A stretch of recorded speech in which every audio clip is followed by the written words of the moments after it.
Bom dia a todos. Vamos continuar nossa mensagem em Efésios capítulo 1. Eu posso até ficar sem óculos, porque a letra dessa Bíblia é grande, letra gigante, e aí eu não tenho problema com essa letra. Mas se diminuir um pouco, aí eu tenho que usar o óculos. Tudo bem. Estamos no capítulo, ainda no capítulo 1. E eu havia terminado já, os irmãos lembram, que Paulo termina o assunto a respeito do trabalho triuno, de Deus Pai, Deus Filho e do Espírito Santo, na obra da salvação. E enfatizando aqui, meus queridos, a salvação é de Deus. Qual é a participação do homem na salvação? Nenhuma. Tudo vem de Deus. Nós fomos alvos da graça, da misericórdia de Deus. Deus não está cobrando nada de você. Você é devedor, mas Ele não está cobrando, porque é a graça que faz. Você foi alcançado pela graça. O trabalho de Deus tem em vista a igreja. Deus está preparando um povo para Ele, o povo que vai morar no céu com Ele. Esse povo foi escolhido antes da fundação do mundo. Então, queridos, é um privilégio. É chamado no hino que nós temos no cantor, sorte bendita. Enquanto milhares já desceram para o inferno, milhares estão indo para o inferno, você teve sorte bendita. Isso não é para deixar você orgulhoso. O crente deve ser a pessoa mais humilde que tem, e cheio de misericórdia para com as outras pessoas. A doutrina da eleição, se causar orgulho em você, é porque você não conheceu na verdade.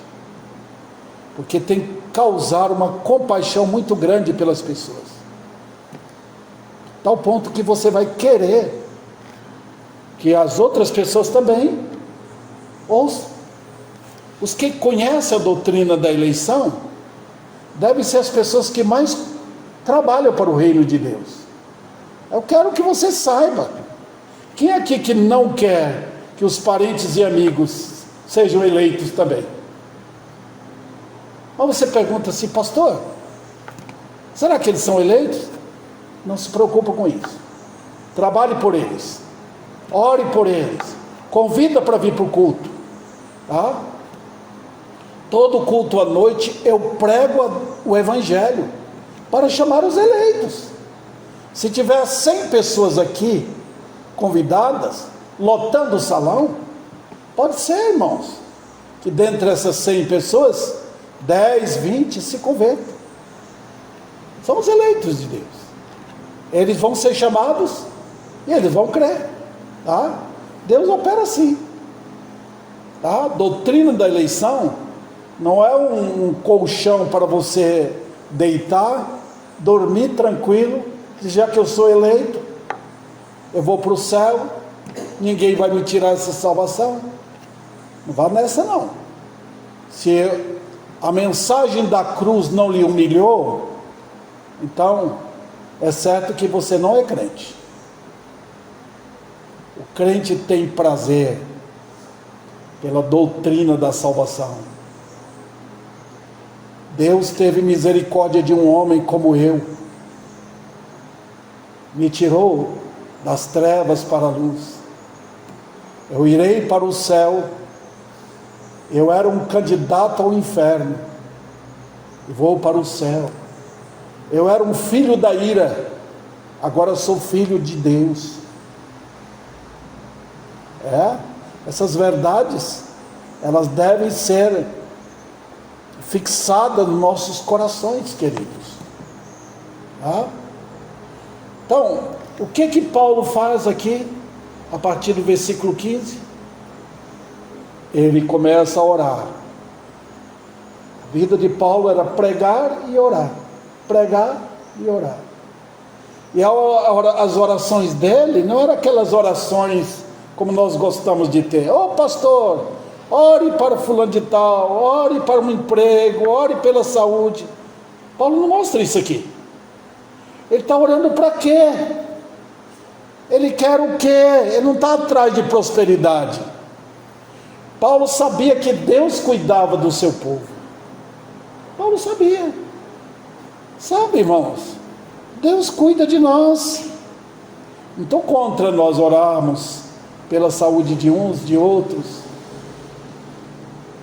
mas a busca incessante hoje nas igrejas é por essas coisas banais da vida. Paulo ora para quê? Ele diz, olha, no versículo 16: não cesso de dar graça por vós, fazendo menção de vós nas minhas orações. O que ele faz aqui? Primeiro, ele fala, eu não cesso de dar graças. Já imaginou você orar, dando graças a Deus pela igreja Batista Maranata? Deus, que bênção, ali tem irmãos firmes, provados, que não abrem mão da fé, eles são crentes mesmo, eles estão nos cultos, eles amam uns aos outros, eles testemunham, eles amam a Cristo, eles amam a palavra. Paulo dá graças a Deus.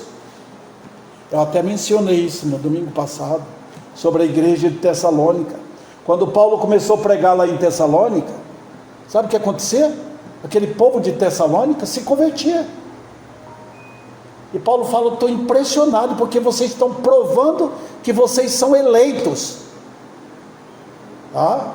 Hoje, irmãos, falta conversões genuínas, provas de que as pessoas são eleitas de Deus. Elas têm amor uns para com os outros, elas têm fé em Cristo e elas têm esperança. Aquele povo de Tessalônica, quando se converteram, elas não convertiam-se banalmente, elas pegaram os ídolos delas, daquelas pessoas, jogavam fora. Se tinha uma imagem lá na casa deles, jogava fora, não dava para os outros não, olha, fica com isso para você, não, quebrava aquilo, jogava fora. Eles estavam adorando ídolos mortos, sem valor nenhum, e passaram a servir o Deus vivo e verdadeiro. Isso aí, irmãos, é sinal próprio de que a pessoa que se converte é uma eleita de Deus. Lá em minha casa nós começamos a estudar 2 Pedro. 2 Pedro mostra claramente como deve ser o nosso trilhar na vida. Salvação mexe com a mente, porque Deus fala aqui. Mexe com as emoções, sim. Eu vou sentir isso, eu vou ter prazer nisso. Mas também mexe com as mãos e os pés. As mãos para servir e os pés para andar no caminho correto. Então, o que motivou Paulo a orar? O que foi? Ele está tratando desses assuntos aqui que ele mencionou anteriormente. E olha o que ele diz, versículo 17: ele ora para que o Deus de nosso Senhor Jesus Cristo, o Pai da glória, está vendo? Eu lembro, os irmãos, vale a pena a gente sempre lembrar aqui, que o texto anterior está falando de quem? Qual das pessoas da triunidade? O Pai. Ele é o Pai da glória, a ação é toda dele. Foi ele quem nos escolheu, foi ele quem nos abençoou em Cristo, foi ele quem vamos dizer assim, predestinou. Aí ele mostra também, através do Filho, a salvação pelo sangue da cruz, o selo do Espírito Santo. Tudo nós temos a ver com quem? Com o Pai. As nossas orações diárias são dirigidas a Ele. Você lembra quando você ora? Ó Pai nosso, Pai que está nos céus. Nós sempre dirigimos a Ele. Até Jesus Cristo, quando orou, olha o capítulo 17 de João. Pai, Ele eleva os olhos ao céu. Ele está nos instruindo agora, que somos filhos dele, a orar sempre a Ele. Nós não dirigimos oração a nenhum santo, irmãos. Dirigimos ao nosso Pai. Somos filhos agora. Fomos tirados das trevas para a luz. Éramos filhos do diabo, João 8,44. E agora somos filhos dele pelo novo nascimento. Se alguém não nascer de novo, não entra no reino de Deus. Tudo isso aprendemos. Então nós temos uma reverência incrível a Deus o Pai. Então, irmãos, não entender isso aqui é tirarmos-nos da visão correta de Efésios. Ele ora: Deus o Pai da glória, que Ele vos conceda o quê? O que é que nós normalmente pedimos, irmãos? Por que nosso culto de oração é tão pouca gente? Vem tão pouco. Por quê? Por que é vazio o culto de oração? Olha, irmãos, você quer ver um culto de oração encher de gente? Começa a inventar superstição. Água ungida, sal ungido, vamos orar. Se eu me colocasse aqui como um pastor da cura, lotaria de pessoas aqui, faria fila. Tem uma igreja batista lá em Uberlândia, depois do culto, é programado, isso faz parte do culto. O pastor é o homem da cura. Então faz aquela fila enorme, e ele vai orando um por um, para que Deus cure aquilo. Certo? Jogar fora a glória de Deus. E trazer aos homens superstição. E trazer aos homens também uma adoração a pastores. É o que está tendo hoje, irmãos. Pastor fulano de tal, ele é um homem de Deus. Nós não temos negócio com isso, não. Pastor nenhum tem essa função. A função dele é ensinar, pregar a verdade, a glória de Deus. Paulo não dá lugar a homem nenhum aqui.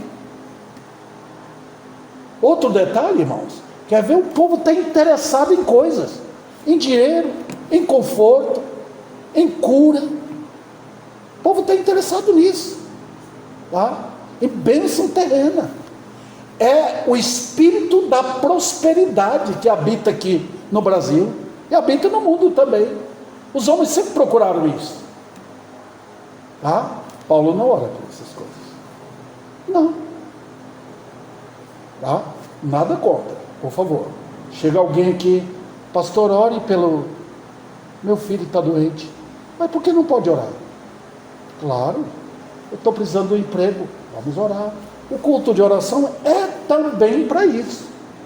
O perigo está em que nós estamos focados agora. Em que? Nós estamos desejosos de quê? Paulo mostra aqui o motivo da oração. Sempre motivos eternos. Quem é você, querido irmão? Eu quero perguntar: irmã fulano de tal, irmã é crente? Irmão José, você é um crente? Habita em quem em você? Habita o Espírito Santo. Habita. A não ser que você não é crente. Em Romanos 8, Paulo fala: quem não tem o Espírito de Deus, não pertence a Deus. Não é crente. Você pode frequentar qualquer igreja. Está cheio de igrejas aí. Você pode falar: eu não gosto daquela igreja ali não, eu vou para aquela outra. Ali tem um mais amor. Tá bom, vai. Tá? O que a Bíblia dá ênfase não é a parte de fora da minha vida. Tá? O que eu preciso para essa parte externa. Isso aqui, irmão, tudo é barro. Logo, logo, a gente perece. Isso aqui vai morrer. Paulo fala em 2 Coríntios que é uma casa feita de barro. Vai desmanchar. Tá? Nós vamos morrer. O que a Bíblia dá ênfase é o homem interior. Você é um crente, então habita em você um novo homem. Lembra que eu já ensinei para os irmãos que o homem é constituído de corpo, alma e espírito. Lembra? Se você é crente, essas três habitam em você: corpo, claro, alma, claro, e o espírito. Quando a pessoa não é crente, o espírito é morto, não funciona. Funciona para idolatria, para espiritismo, para as mentiras deste mundo. Toda mentira religiosa é alcançada aqui, no espírito morto. Tá? O culto é feito ao diabo e não a Deus. Tá vendo? O que funciona no homem natural é corpo e alma. Mas quando a pessoa é crente em Cristo, o espírito é ressuscitado. Funciona então corpo, alma e espírito. O que é o espírito? É o homem interior. É aquele homem que ama a Bíblia. É aquela pessoa que está ali interessada na verdade. É aquela pessoa que quer conhecer mais o seu Deus. É aquela pessoa que ora. É aquela pessoa que quer ver o reino de Deus prosperando. É aquela pessoa que tem firme convicção de que está marchando para o céu. Esse é o homem interior. E a Bíblia sempre fala desse homem interior, irmãos. Um dia, olha o que está acontecendo. Cada dia que você cresce em Cristo, desfaz o homem de fora e amplia o homem de dentro. Está vendo aí? Está vendo o que acontece?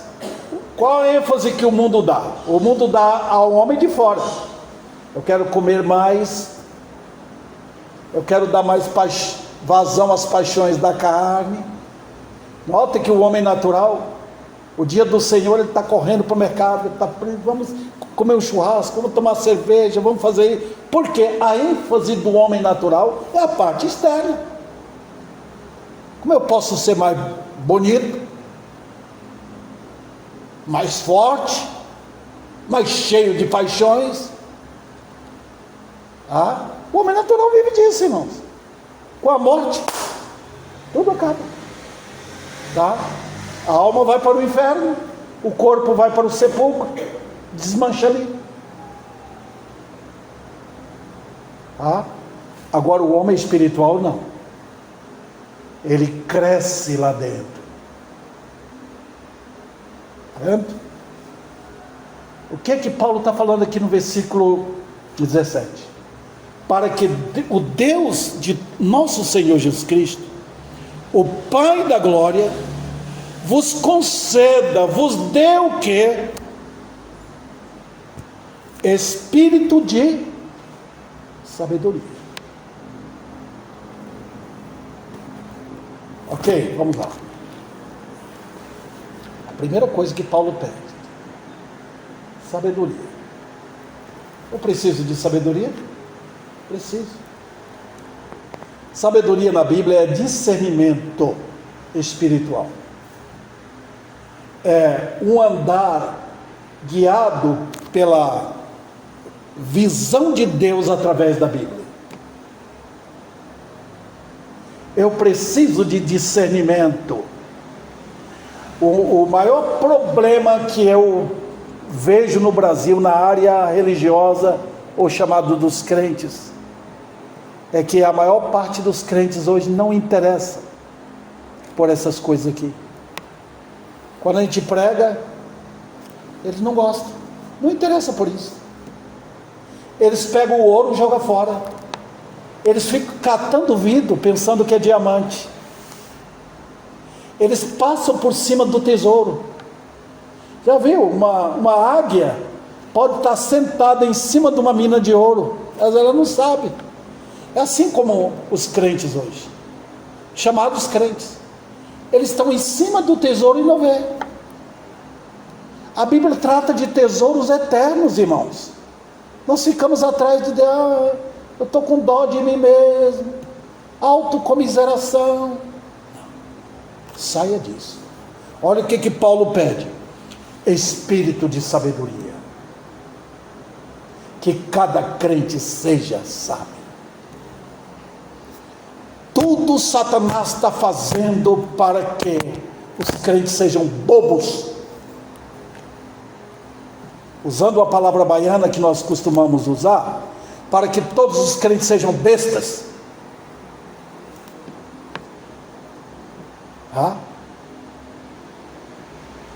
Não entendo as coisas.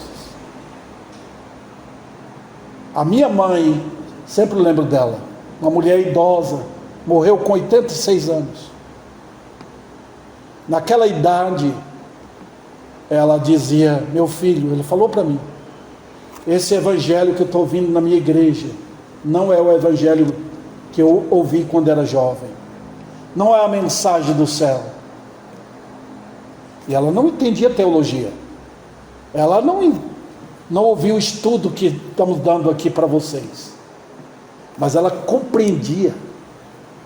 Ela morreu numa tristeza de ver como estava a situação hoje nas igrejas. É um sistema teológico vulgar, elementar, superficial, feito de espumas.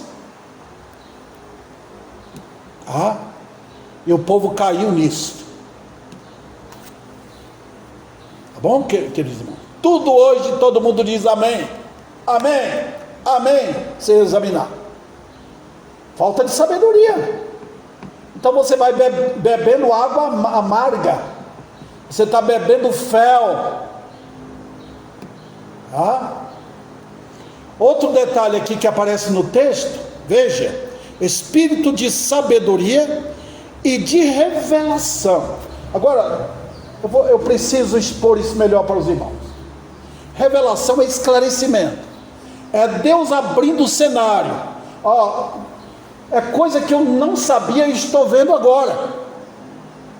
Por exemplo, você vai assistir um espetáculo num circo, né? Está tudo fechado lá, uma cortina. Agora você fica na expectativa. A cortina é aberta e o cenário aparece. Aí vem o espetáculo, né? Esse é o significado de revelação. É que você precisa saber o que está acontecendo. Então Deus abre o cenário. Está vendo? Quando você abre Efésios, você abre a Bíblia, o cenário é aberto devagarzinho. Deus está mostrando as coisas. Por favor, não está tratando aqui dessa revelação que é tão falada hoje no movimento pentecostal, e por homens perigosos. Deus me revelou, eu tive um sonho, Deus me falou, eu trago uma profecia de que vai acontecer isso. Não vai nessa. Nós temos a Bíblia. A Bíblia é um livro completo, por isso que é chamado de mel. Os irmãos sabiam que o mel é um alimento completo? No Salmo, a Bíblia é apresentada como favo de mel. A Bíblia é um livro completo, tem tudo que você precisa. Tudo. Então você não precisa, irmão, de novas revelações. Você não precisa de sonhos. Você não precisa de visão, não. Abra os olhos para a Bíblia. Os irmãos já leram o Velho Testamento? Eu sei que tem pessoas aqui que já leram o Velho Testamento. Você vê na Bíblia, no Velho Testamento, Deus sempre está ordenando Israel a olhar a lei dele. Olha o que eu falei, ouça-me. Volta às veredas antigas. Nós sempre estamos procurando novidade. Nós sempre estamos procurando um caminho mais novo. Ou aquele pastor ali está falando bonito, vou para lá. Ou aquele outro, nós estamos sempre procurando novidade. Volte para a Bíblia. Volte. Isso é espírito de revelação. Tá? Deus já abriu as Escrituras para você. Leia. Aqueles pregadores antigos, eles eram homens da Bíblia. Eles pregavam as Escrituras. A Bíblia é um livro para o crente. Deus não fala com incrédulo, não. Ele fala com crente. Se ele fala com incrédulo, porque aquele incrédulo Deus já despertou ele. Agora, espírito de sabedoria e de revelação, que maneira? Que maneira? O que envolve isso? Olha o final do versículo 17. No pleno conhecimento dele. Dele quem? De Deus. Se tem alguém que eu devo conhecer, é Ele. E eu gosto da palavra pleno. Pleno significa completo. Quando você vai estar com sede, você pede um copo d'água, a pessoa enche o copo, é pleno aqui. Pleno é cheio. O que eu quero dizer para vocês é que tudo que vocês precisam de Deus já está aqui. Tudo Deus revelou na sua palavra para nós. O que está escondido é dele, o que está aberto é nosso. Entenderam aqui? Vou repetir. O que Deus não abriu o cenário para nós, tem coisas que nós não sabemos, né? E Deus não vai revelar. Mas o que Ele abriu para nós, é para nós. Não fecha a Bíblia, irmãos. Abre. Eu não estou dizendo para você deixar aberta no Salmo 91, como muitas pessoas fazem, coloca lá na sala da casa, achando que aquilo vai espantar demônios. Não tem nada a ver. A Bíblia não é para isso. A Bíblia é o livro de Deus, e quando você abre e você põe seus olhos ali, a sua mente ali, suas emoções ali, você está conhecendo Deus. E tem coisa mais preciosa do que isso? Deus passou para nós tudo o que precisávamos para o meu bem. Quanto mais eu conheço o Deus da Bíblia, mais forte eu sou, mais sábio serei, mais cheio de amor eu serei, mais discernimento de juízo eu terei. Todo o nosso problema é não conhecer Deus. Vocês já viram o que a idolatria faz? A idolatria não tem revelação. Tá? Pergunta um testemunho de Jeová, quem é o Jeová deles? Eles não têm revelação.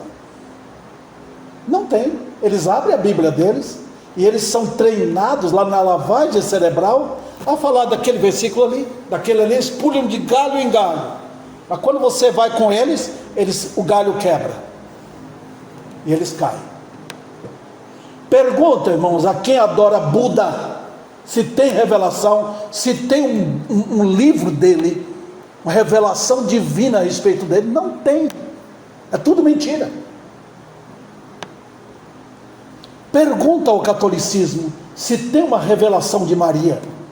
O que inventam é tudo inventado, não tem nada de escritura.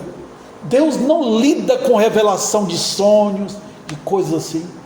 Você vai no Adventismo, por exemplo, eles têm a Bíblia, mas eles têm os livros de Ellen White. Ela é exatamente a profetisa deles. Nós, os batistas, cremos na autoridade da Bíblia e pronto, aqui está o nosso livro.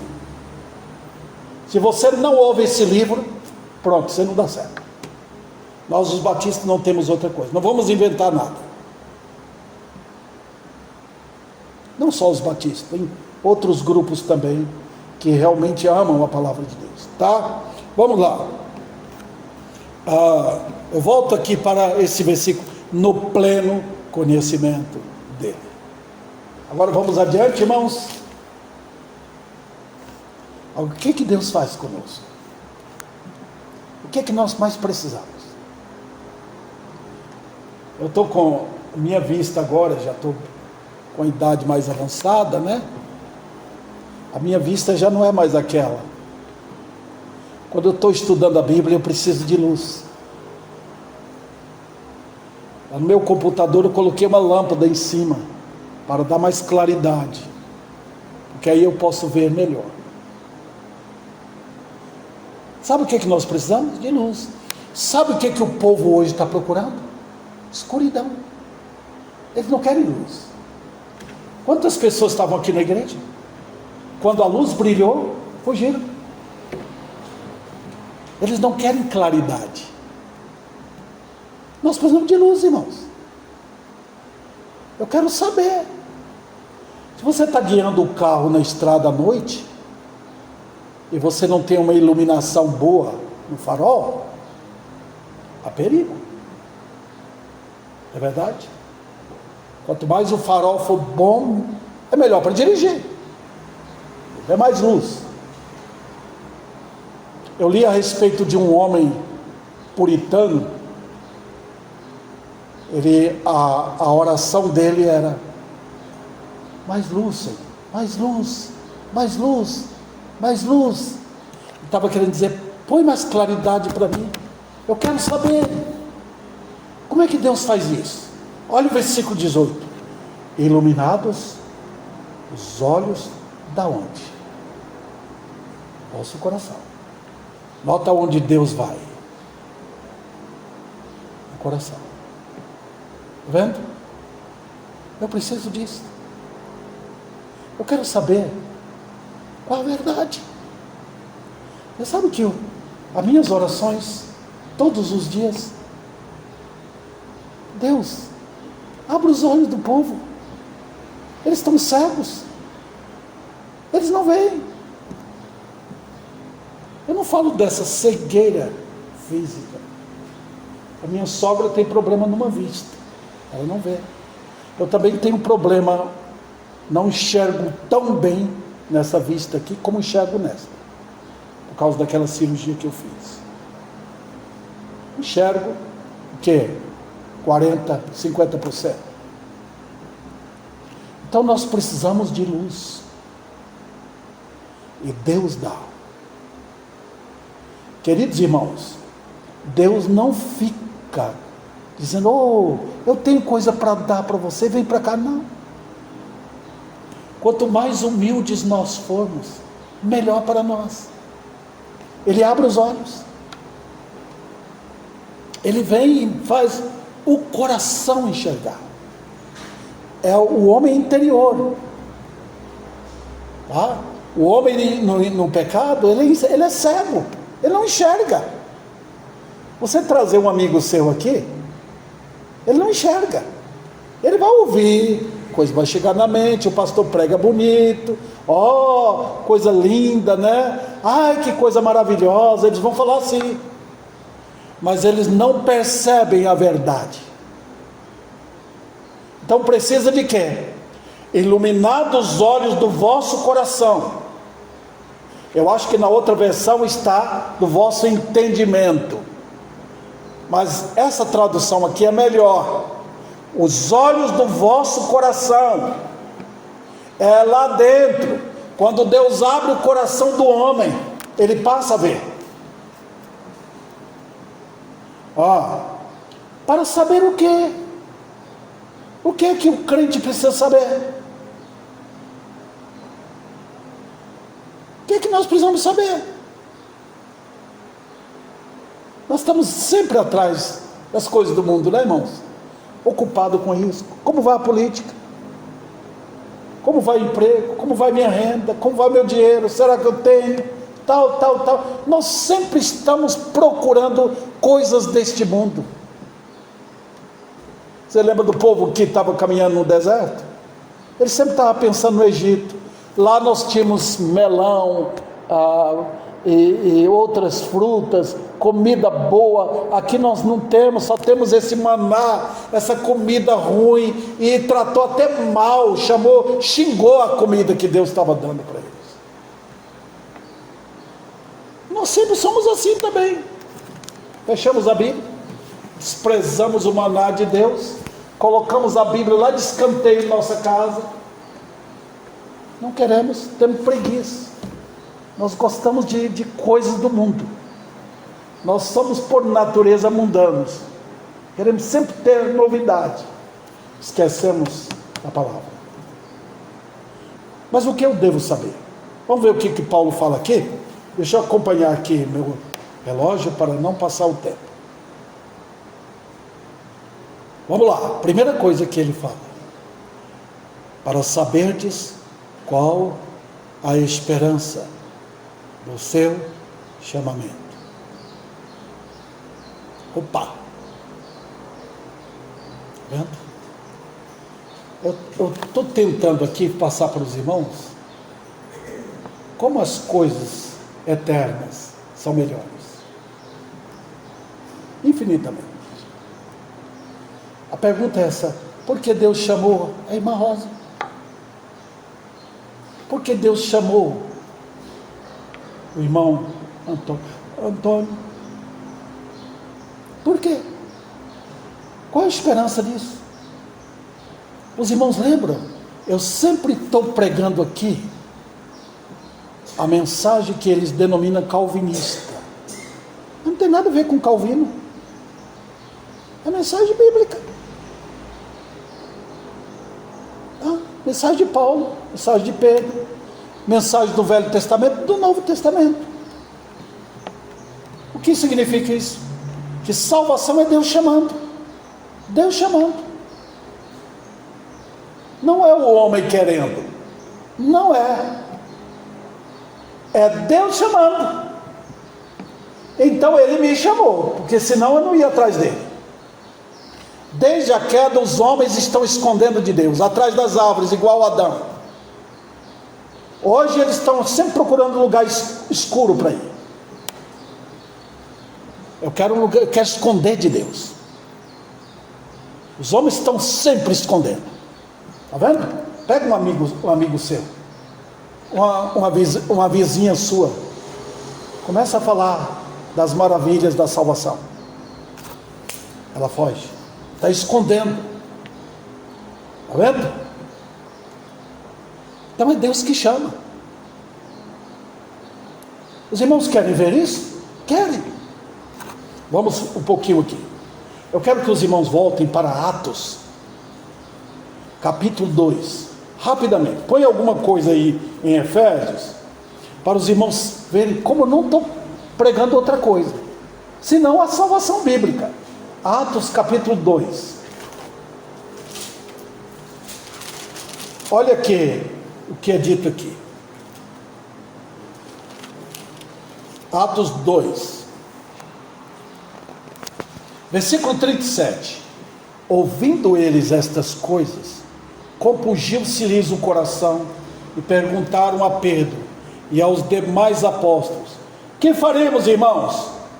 Respondeu-lhes Pedro: arrependei-vos e cada um de vós seja batizado em nome de Jesus Cristo para a remissão dos vossos pecados, e recebereis o dom do Espírito, pois para vós outros é a promessa para os vossos filhos e para todos que estão longe, isto é, para quantos o Senhor nosso Deus chamar. É Ele chamando. Está vendo? Por que eu prego o Evangelho? Por que eu prego no Facebook, no YouTube? Porque Deus chama através de quê? Deus chama através da palavra. Quando Cristo chegou no sepulcro de Lázaro, o que ele fez? Ele falou: saia para fora. Não, porque se ele fizesse isso, todos os mortos daquele cemitério sairiam. Ele chamou só Lázaro. Lázaro, vem. Porque o poder está no chamado dele. Vem. Esse é o evangelho bíblico, irmãos. Por que eu vou pregar hoje à noite? Porque se o Senhor mandar pessoas aqui querendo ouvir a verdade, eles vão ouvir. Tem alguns que ouvem, mas a verdade não chega ao coração. Outros ouvem e são salvos. Quando Paulo foi a perseguir os crentes, ele tinha vários homens com ele. Mas quando ouviu a voz de Cristo, só Paulo caiu. Os outros fugiram. Por quê? Deus chamou. Saulo, Saulo, por que me persegue? Por que não falou com os outros? Talvez tinha um José ali, um Antônio, uma Maria, não sei. Mas ele chamou só Saulo. O interesse dele era Saulo. Quando Jesus atravessou Jericó, ele deixou de lado os outros povos, as pessoas, a multidão queria vê-lo ressuscitando, curando, fazendo maravilhas. Mas ele foi direto na casa de Zaqueu. É com ele que eu quero falar. E Zaqueu foi salvo. Os irmãos lembram da cruz? Tinha 2 ladrões. Por que não chamou os 2? Não, ele só tinha um. Ele chamou aquele. Hoje mesmo tu estarás comigo no paraíso. É Deus chamando. É assim que a Bíblia fala, irmãos. Eu poderia gastar o resto do tempo aqui tratando sobre chamado. Então, se você é crente, é porque a audição sua funcionou. A verdade penetrou e chegou no coração. Está vendo? Eu posso pregar hoje à noite e a igreja está lotada. Deus chama alguns, outros não. Está vendo? Aí que você vê, às vezes numa família de 10, 20 pessoas, Deus salva 5, os outros não. Por quê? Eu vou ter compaixão de quem eu quiser. Não tente me forçar. Ele salva uns, não salva outros. O conhecido caso de Esaú e Jacó. A mãe estava grávida e Deus falou: amei esse e aborreci o outro. Você vai falar o que de Deus? É Ele quem chama. Então o que Paulo está ensinando em Efésios capítulo 1 versículo 18? Voltemos lá. Acho que você não perdeu não, né? Qual é a esperança do seu chamamento? Tudo na vida nós temos o que é uma esperança. Você trabalha durante o mês para ganhar o seu salário. Por que Deus chamou? Por quê? Ele nos chamou para sua glória. Ele nos chamou para sua glória. Eis a poderosa verdade. Eu poderia mencionar nomes aqui, mas eu não quero mencionar nomes para não deixar os outros. Mas se você foi chamado para a glória dele, você é meu. Deus está dizendo, você é minha. Eu paguei o preço na cruz. Tá? Eu não te deixarei. Às vezes você vê Deus lidando com você, parece crueldade, como Ele lidou com Jacó, com José, mas Ele faz assim porque Ele chamou. Ele trata duro os dele, muitas vezes. Diz, é meu. Eu sei lidar com eles. Está vendo? Chamado. Os incrédulos Ele deixa. Você vê, às vezes o incrédulo prospera e o crente não. O incrédulo tem dinheiro, tem saúde, tem dias de vida, mas Deus deixa. Deus dá o que eles querem, mas depois a morte vem. Logo eles caminham no lugar escorregadio e tropeçam. Com os santos não. Então ele está ensinando aqui.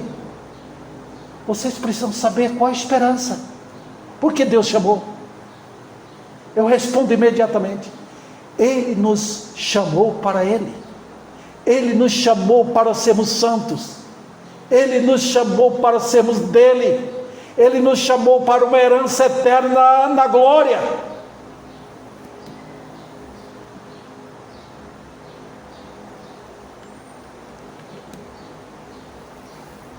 Está vendo? Voltemos para o versículo 18.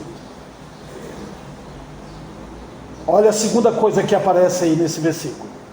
Qual a riqueza da glória da sua herança nos santos?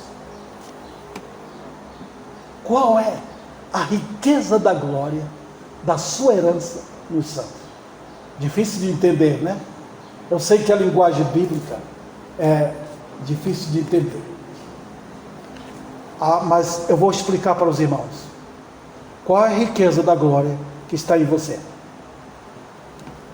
Você sabe? O que é que Deus deu de herança para vocês?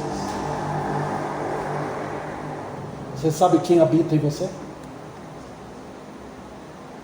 Deus não deu cheque para você comprar o mundo.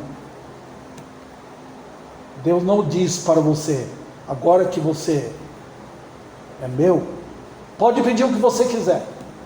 Pode pedir uma fazenda, uma casa linda aqui em Ribeirão Preto, ou em qualquer outro lugar.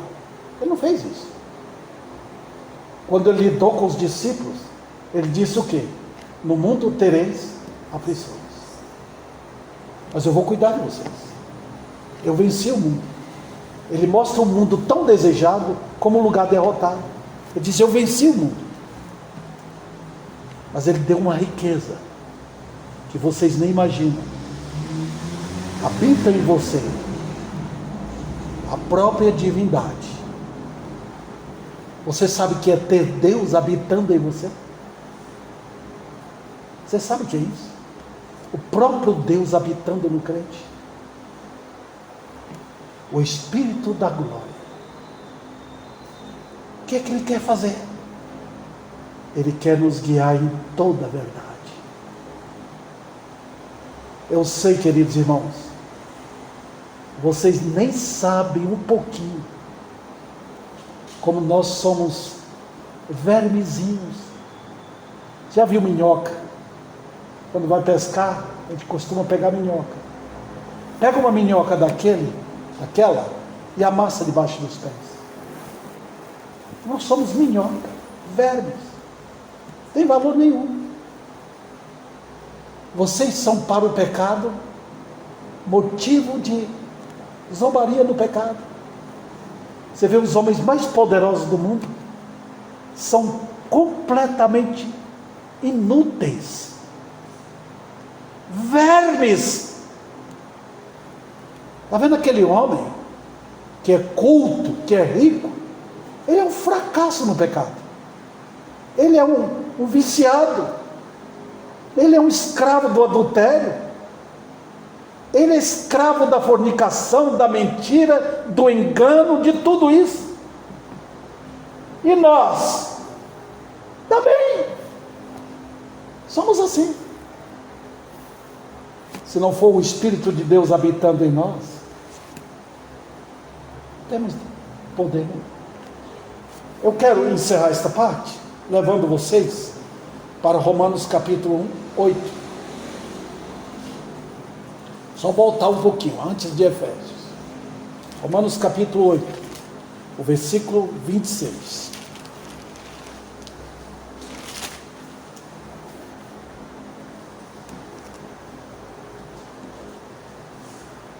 Eu nem quero dar aqui a profundidade desse versículo. Ele é muito profundo. Eu quero dar apenas o superficial para vocês. Paulo diz o quê? Também o Espírito semelhantemente nos assiste em nossa fraqueza. Obviamente está tratando de quem aqui? Do Espírito Santo, porque está falando da assistência que ele dá, tá? Ele nos assiste em nossa fraqueza. Está dizendo: está falando de tal ali, um homem poderoso em teologia. grande. Isso é nada. Quem é Davi? Nada. Um fracote. Eu preciso de alguém que me entende, que compreende a minha fraqueza. Eu estou cheio de fraqueza. Fraqueza e fraqueza. A minha carne é inoperante. Eu tenho tendência para tudo nessa carne mortal. Eu preciso de alguém que me dê assistência. Eu me lembro quando a Nádia estava bem ruim do câncer. A prefeitura mandou uma equipe para dar assistência para ela. Foi a médica e mais uma equipe de enfermeiros. Tinha de tudo ali. Tinha aquele mecanismo para fazer funcionar o oxigênio para ela. Ela precisava de assistência.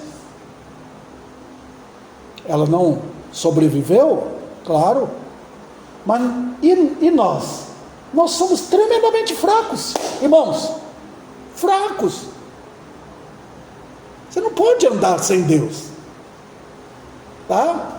Eu estou com a Bíblia aqui. Isso não vai fazer valer você. Mas eu fico ali orando, pedindo expulsa demônios. Não. Você precisa de alguém poderoso para habitar em você. E não é Paulo, nem o pastor, nem Maria, nem ninguém. Você tem que ter o próprio Deus habitando em você. Quem é? Você talvez nunca pensou nele, porque ele não aparece na Bíblia, ele aparece muito pouco. E a pessoa é o Espírito da glória. O próprio Deus habitando em você. Um dia, com a graça de Deus, eu explicarei melhor a profundidade desse versículo. Está vendo? Você tem quem? Qual foi a herança que Deus deu para você? Um grande ensinador, consolador, alguém que entende as minhas fraquezas. Quem é? Deus. Deus não colocou o anjo Miguel para morar em você. Ele fez do seu corpo um santuário para lhe dar poder e graça para você andar. Essa é a herança dos santos. Está vendo? Até a sua morte Ele vai guiar você. Sabe aonde? Lá dentro. Ele nunca sai. O Espírito Santo não abandona o crente. Ele está ali, guiando você em toda a verdade. Agora, se você não tem Ele, você vai desprezar a Bíblia, você vai desprezar a verdade, você vai desprezar o Senhor, e você vai amar o mundo, você vai buscar socorro nos homens, você vai buscar socorro nos ídolos, e não no Deus da Bíblia, no Deus da revelação bíblica. Vendo? Que maravilha!